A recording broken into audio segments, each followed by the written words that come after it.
Well, before part 2, I was going to maybe give you one more thing here, and that's the glow plugs. I did replace all 4 glow plugs not too long ago, probably about 2 years ago actually now. The previous owner's glow plugs were totally dead and made for pretty hard starting, so new glow plugs all around, clean, and anti-seize on all the fittings. As you can probably see here, I'm a stickler for that kind of stuff. So this coolant coming out of this reservoir here, not nice.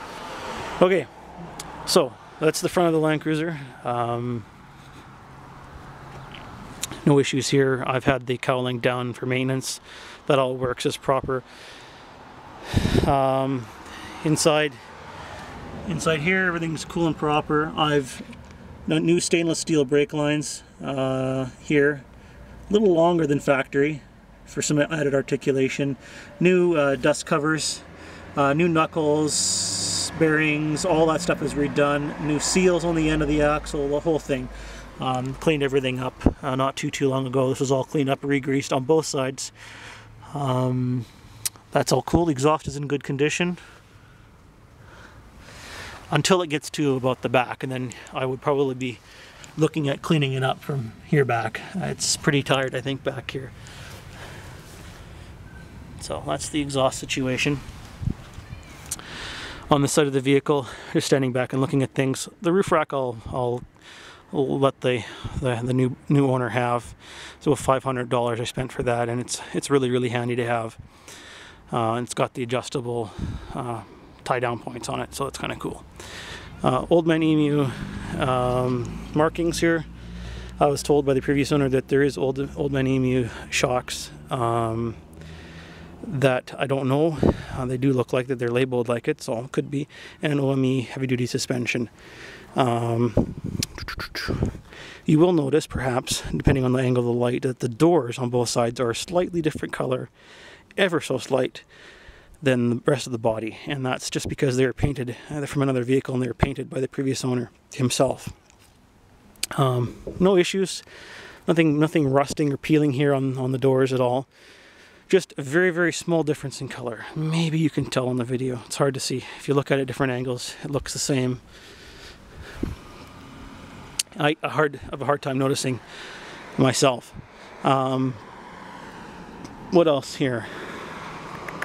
New marker lights on both sides. Cleaned up.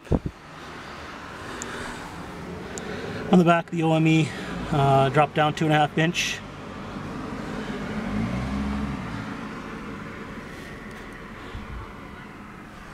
That's that there. New light pods on the back. Both sides have been cleaned, and new ones bought from 4-Wheel Auto in Calgary.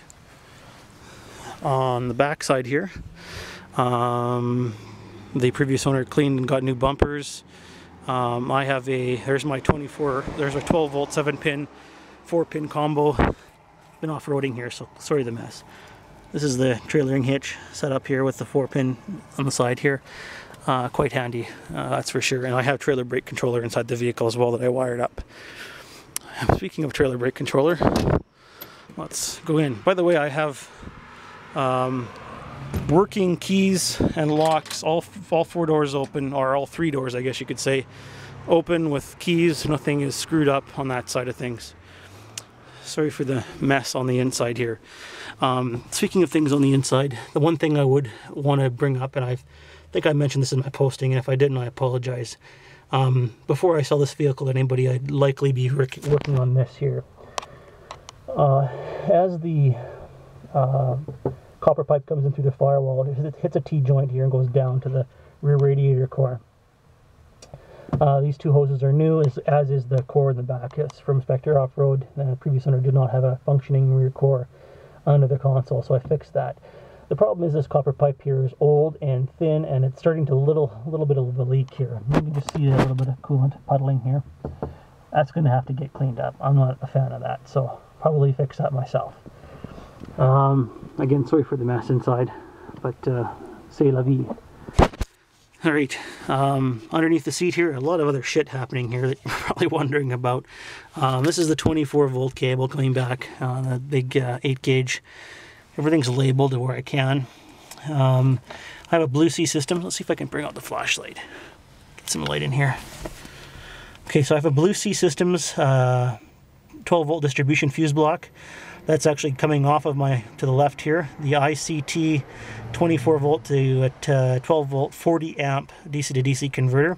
And then behind that I have a Bazooka 250 watt subwoofer amplifier, should you be so inclined to hook that up. I have it running myself, and it was great.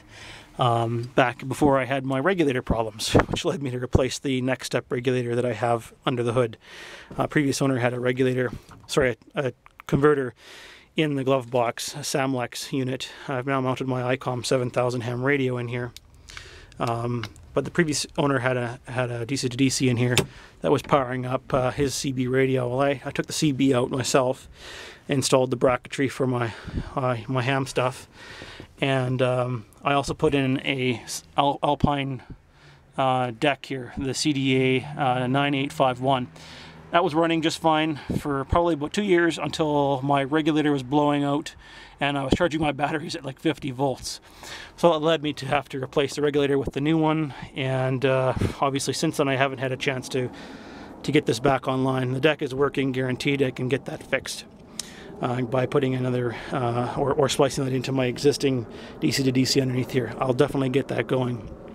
Speakers, I've got speakers up here on both sides. Very nice, clear audio, works well. On the other side there you can see the trailer brake controller, Reese trailer brake controller. I just finished wiring in. All of the electronics for the trailer brake controller are under the seat here. Let's see if I can get an angle on that. There's a red arc converter on the right hand side and 2 terminal strips covered with tape just to protect them from shorting out against the spring seats. That's the springs of the seat. These are terminal strips that go down to the back of the vehicle. Everything's dressed in very professionally, very nicely. A red arc 24 volt to 12 volt voltage reducer for trailer lighting, and that senses and draws no current at all when hooked up to the vehicle if there's no load. As soon as you flip on a turn signal, it starts drawing current. So that's the way it should be. Very nice setup. A Motorola amplified speaker for my ham radio that you can have if you like, and a RAM mount base here. I took it off before I started filming this particular video. This is for mounting a laptop. If you're into the trails and whatnot and you want to put your machine up here, this is a spring-loaded laptop tray, and it's articulated underneath with a ball joint. This articulates, you can remove the whole thing if you want. It's bolted down very nicely, as you can see there. 2 nice big bolts. And a 12 volt convenience outlet here, which is nice to have.